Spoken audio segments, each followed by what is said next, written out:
যে মালিকের যে সিদ্ধান্ত কোনো নিতে একজন দেয়। বলেন why the agency problem arises, anybody? গুছিয়ে বলতে পারবো না, গুছিয়ে বলতে পারবেন, বলেন। আমি যেটা বলছিলাম স্যার, আমি যেটা জানি আপনি বলেছিলেন ক্লাসে, সেটা হচ্ছে যে ম্যানেজমেন্ট কোনো একটা ডিসিশন নিল যে একটা লোন দিবে, সাপোজ লোনটা আসলে দেওয়া ঠিক হবে কি না হবে সে চিন্তা না করে প্রফিটের চিন্তা করে ম্যানেজমেন্ট। সে হিসেবে একটা ইম্পোজ করলো।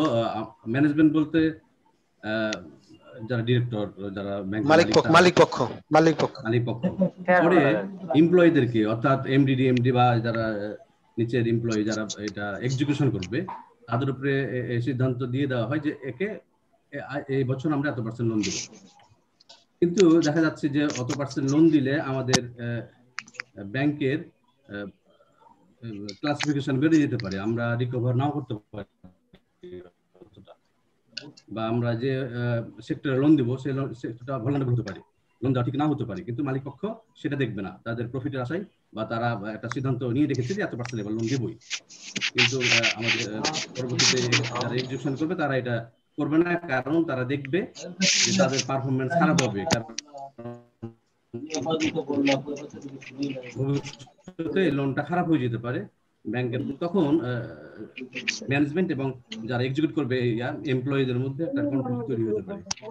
এরকম একটা ছিল, আর অনেক কিছু ছিল স্যার। আপনার কথা ঠিক আছে, एग्जांपल সহ আপনি বলার চেষ্টা করেছেন।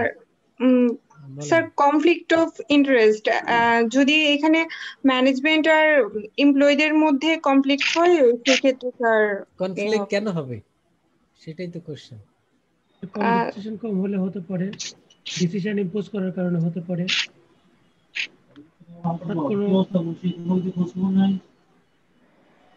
দুইটা পার্টি তো এখানে, ম্যানেজমেন্ট এন্ড এমপ্লয়ি, তাই না? বা অন্য কথায় বললে ওনার এন্ড ম্যানেজার্স। একটা গ্রুপ হলো ওনার্স, মালিক পক্ষ, আর একটা গ্রুপ হলো ম্যানেজার্স। জি, কে বলবেন? তো এখন এই যে দুইটা গ্রুপ তো তারা নিজস্ব বেনিফিটের কথা চিন্তা করবে।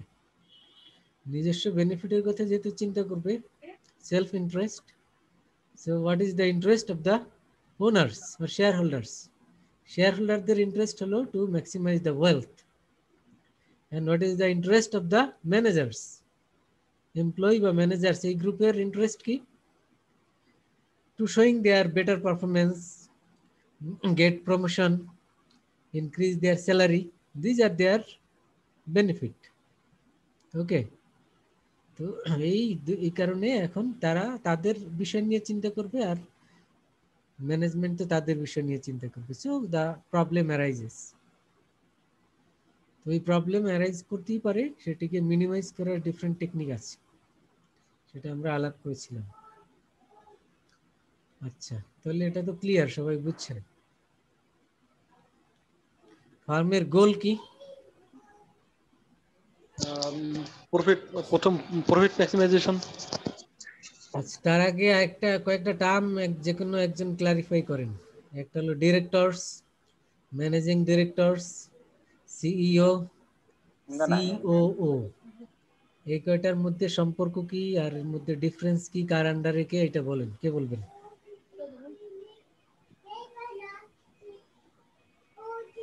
বলা যায় বিভিন্ন কি বলেছি? ডিরেক্টরস, ডিরেক্টরস, ম্যানেজিং ডিরেক্টরস, পরিচালক বৃন্দ, সিইও, সিইও, তারপরে বলেছি সিও, সিওও। জি, লিমিটেড কোম্পানিগুলো পরিচালনা করার জন্য শেয়ার হোল্ডারদের মাঝে থেকে কিছু পরিচালক নিয়োগ করা হয়, সেটা হলো বোর্ড অফ ডিরেক্টরস। তাদের অধস্তন থাকে হচ্ছে বোর্ড অফ ডিরেক্টরস কর্তৃক নিয়োজিত একজন ম্যানেজিং ডিরেক্টর। সেটা মালিক পক্ষের মধ্যে হতে পারে, মালিক পক্ষের বাইরেও হতে পারে। Managing director is a part of board of directors. Board of directors কর্তৃক নিযুক্ত হচ্ছে CEO, chief executive officer. Managing director নিজেও সিইও হতে পারে, অথবা অন্য কেউ সিইও হতে পারে। এরপরে পরবর্তী ধাপ হচ্ছে সিও, চিফ অপারেটিং অফিসার। এটা অপারেশন অফিসার, অপারেশনের দায়িত্বে। গুড। আর কেউ বলবেন?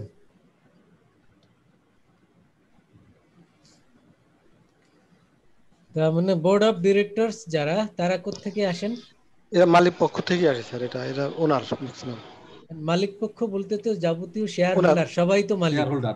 শেয়ার হোল্ডার তাহলে এতগুলি থেকেও আসে, হাজার আর হাজার যারা হাজার হাজার শেয়ার হোল্ডারদের মধ্য থেকে ডিরেক্টর কে তারপরে হবে, এই যে কিভাবে হবে? স্যার এজিএম থেকে মনোনীত হয়ে নির্বাচিত হয়ে আসে ম্যাক্সিমাম, এজিএম থেকে নির্বাচিত হয়ে আসে তার মানে দেয়ার ইজ এ ভোটিং এর ভোটিং মাধ্যমে। সিস্টেম। ভোটিং কে কয়টা ভোট দিবে সেটা ডিপেন্ড করবে আবার নাম্বার অফ শেয়ার হোল্ডিং। দামর সর্দি স্যার। আপনি কয়টা শেয়ার হোল্ড করেন সেই অনুযায়ী আপনার নাম্বার অফ ভোট, সেই অনুযায়ী ভোট দিবেন। তার মানে যাদের শেয়ার হোল্ডিং বেশি তারা বেশি ভোট দিতে পারবে এবং তাদের পক্ষের লোককে ডিরেক্টর নির্বাচিত করতে পারবে। কথা বুঝছেন? আপনার যদি কোনো কোম্পানিতে শেয়ার হোল্ডিং বেশি থাকে তাহলে কিন্তু আপনার ভোটিংও বেশি। আর বেশি ভোটিং মানে আপনি আপনার পছন্দ মতো নিজে অথবা পছন্দ মতো কাউকে you can select as director. Ji sir. এখন যতজন ডিরেক্টর নির্বাচিত হবে ততগুলি ভোট দিবেন আপনি, যতগুলি শেয়ার সংখ্যা ততগুলি আপনি ভোট দিবেন। তো এই কারণে দেখা যাবে কোনো কোম্পানিকে যদি আপনি অকুপাই করতে চান, এটা একটা ওয়ে। কি ওয়ে? যে আপনি শেয়ার কিনেন ওই কোম্পানির, শেয়ার কিনে যখন ম্যাক্সিমাম শেয়ার আপনার আন্ডারে চলে আসবে তখন এজিএমই গিয়ে আপনি ইনফ্লুয়েন্স করবেন এবং আপনার পক্ষে ডিরেক্টর বেশি থাকবে। আপনার পক্ষে ডিরেক্টর বেশি থাকলে আলটিমেটলি কোম্পানির কন্ট্রোল আপনি নিয়ে নিতে পারেন। স্যার কিছুদিন আগে স্যার এসআইবিএল হয়েছে, ভাবছে এসআইবিএল। জি বলেন, ঘটনা বলেন। সেটা বিস্তারিত জানি না, তবে একটু এটা এসআইবিএল ওটা ওরা ওইভাবে করছে, কিনে নিছে। প্লাস ইউনাইটেড ফাইন্যান্স অনেক শেয়ার কিনছে, ওইটা ওরা কিনে নিচ্ছে ই মার্কেটে। আর কি এটা কি বলে এটা, মানে এটা ইসি মার্কেট, ওই যে ওটিসি মার্কেট থেকে কিনেছিল আর শেয়ার নিয়ে পরে ওটা ওরা স্যার আমি ক্লিয়ার বলতে পারছি না, কিন্তু ওরা ওইভাবে নিছে আর কি। স্যার ইন্ডিপেন্ডেন্ট ডিরেক্টরটা কিভাবে আসে? জি ইন্ডিপেন্ডেন্ট ডিরেক্টর, ইন্ডিপেন্ডেন্ট ডিরেক্টর তারা ইলেকশনের মাধ্যমে আসে না, এটা গভর্নমেন্ট কর্তৃক এক দুইজন, এটা নিয়ম আছে। নিয়ম বলতে ওই যে দুজন না স্যার, কোম্পানির 20% স্যার। যত যত ডিরেক্টর থাকবে তার 20% ইন্ডিপেন্ডেন্ট ডিরেক্টর থাকতে হবে আর কি। ওইটা ওই নিয়মটা কোথায়? ওই যে মেমোরান্ডাম আর্টিকেল আছে না কোম্পানির, সেখানে জি স্যার। যে নিয়ম নিয়োগটা আছে। কে দিবে স্যার? সেখানে নিয়ম আছে। এখন সেটা আপনার কোম্পানির অথরিটিকে, যেমনি ব্যাংকগুলির অথরিটিকে বাংলাদেশ ব্যাংক, আর অন্যান্য কোম্পানির অথরিটিকে বিএসইসি। স্যার এটা তো ওরা স্যার আমাদের এখানে হয় ঠিক আছে, কিন্তু স্যার এটা তো ওরা মনোনয়ন ওরা দেয়, সিলেক্ট করে দেয়, ওইভাবে আমাদের এখানে ই হয়ে যায় কি জি ই করে আর কি। এখানে সিলেকশনটা কে দিবে স্যার? এটা কি বোর্ড অফ ডিরেক্টরস থেকে সিলেকশন দেয়? ওই যে অথরিটি দিবে। হ্যাঁ, ওখানে প্রপোজাল পাঠায়, একটা প্রপোজাল পাঠায়, প্রপোজাল পাঠানোর পরে ওর মধ্যে দুই একজন দুজন পাঠায়, ওইভাবে এখানে মনোনয়ন দেয় আর কি। মানে অথরিটি বলতে ওই যে বললাম না, বিএসইসি হলো সকল কোম্পানির অথরিটি। আর ব্যাংকের ক্ষেত্রে যেমনি বাংলাদেশ ব্যাংক, সরাসরি বাংলাদেশ ব্যাংক বা বিএসসিসি সিলেক্ট করে দেয়। ব্যাংকের ক্ষেত্রে বাংলাদেশ ব্যাংক না, এটা কি যেমন পোবালি ব্যাংকের ক্ষেত্রে কি পোবালি ব্যাংক কয়েকজনকে সিলেক্ট করে দেওয়ার পরবর্তী থেকে সিলেকশন আসবে, নাকি বাংলাদেশ ব্যাংক বাইরে থেকে পুয়েল ব্যাংকই প্রপোজাল পাঠায় যে আমার এই দুজন বা একজনের মধ্যে আমাকে করা হোক, তখন ওরা ওখানে সিলেক্ট করে। ম্যাক্সিমাম প্রপোজাল দেওয়া হয়। ওই যে মনে করেন সবগুলো তো ইউনিভার্সিটির ভিসি নিয়োগ হয় কেমনে? সরকার কর্তৃক নিয়োগ দেয় না? কিন্তু সরকার তো যে কাউকে নিয়োগ দিয়ে পাঠায় না, ইউনিভার্সিটি প্রপোজাল পাঠায়। ইউনিভার্সিটি যেমনি বিএইউর তো এখন তো ভিসি নাই, বিএইউতে ভিসি আছে এখন? না স্যার, প্রপোজাল পাঠিয়েছিল, proposal more than one time পাঠিয়েছিল। 3 জনের নাম পাঠাতে হয়। এই 3 জনের নাম পাঠানোর পরে তখন গভর্নমেন্ট মানে এডুকেশন মিনিস্ট্রি, প্রাইম মিনিস্টারের অফিস, মানে রাষ্ট্রপতি, এক কথায় রাষ্ট্রপতি তো আলটিমেট নিয়োগ দেয়।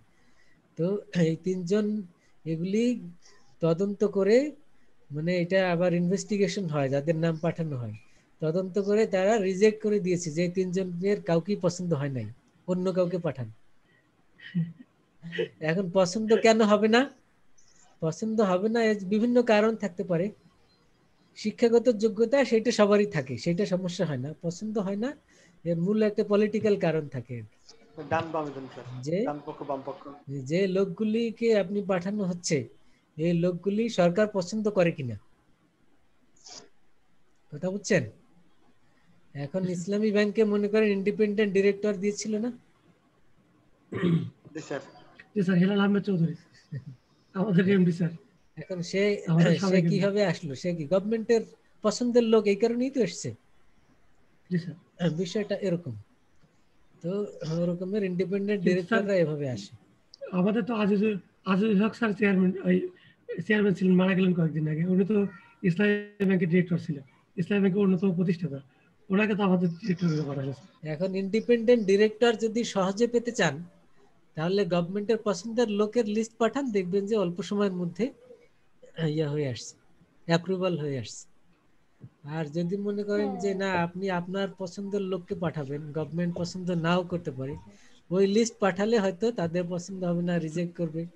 আর তো আমাদের বারবার মধ্যে রিজেক্ট হলে বারবার হয়ে থাকবে রিজেক্ট স্যার। হলে তখন কি বলে, তখন আর আপনার বলবে যে আমরাই একজনকে পাঠিয়ে দিলাম। তো বিআইইউতে ভিসির ক্ষেত্রে এই জটিলতা তৈরি হয়েছে আর কি, 2-3 বার এরকমের রিজেক্ট করেছে। এখন এটা গভর্নমেন্টের পছন্দের লোকের নাম যদি না পাঠানো হয় তাহলে হয়তো ভিসি তারা অ্যাপ্রুভাল দিবে না।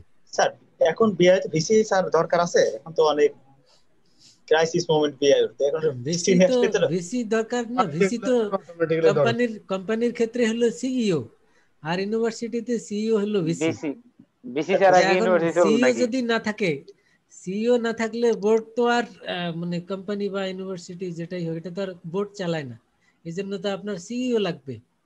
স্যার এখন এই যে আমরা অনেক ইউনিভার্সিটি স্টাফদের কাছে শুনি এদের বেতন টেতন নিয়ে ঝামেলা, আর ভিসি নিয়ে আসলে তো আরো ঝামেলা স্যার। না, সেক্ষেত্রে সিইও হলে তো এগুলি নিয়ে প্ল্যান নিবে, ডিল করবেন, এগুলি যা যা করণীয় সেগুলি করবেন। এখন সেটা তো এখন আপনি কোনো অভিযোগ কার কাছে দিবেন, কে করবে, তো এখানে তো অনেক সমস্যা আছে এই কারণে। স্যার বিসি নিয়োগ কি স্যার ইউজিসি করে নাকি স্যার সব ইউনিভার্সিটি? না, এটা রাষ্ট্রপতির নিয়োগ দেয়। ও এতক্ষণ ছিল কোথায়? রাষ্ট্রপতির নিয়োগ দিবে। রাষ্ট্রপতির নিয়োগ দিবে বলতে এটা প্রাইম মিনিস্টার অফিসে যায়, প্রপোজাল পাঠাতে হয়। এখন সেই প্রপোজালে যদি এমন কারোর নাম থাকে যাদেরকে তারা মনে করে যে তাদের পছন্দ না, বাংলাদেশের রাষ্ট্রপতি তো স্যার নামে মাত্র, সিলেকশন তো স্যার শুধু রাষ্ট্রপতি স্যার সিন করে দেয় স্যার, এই তো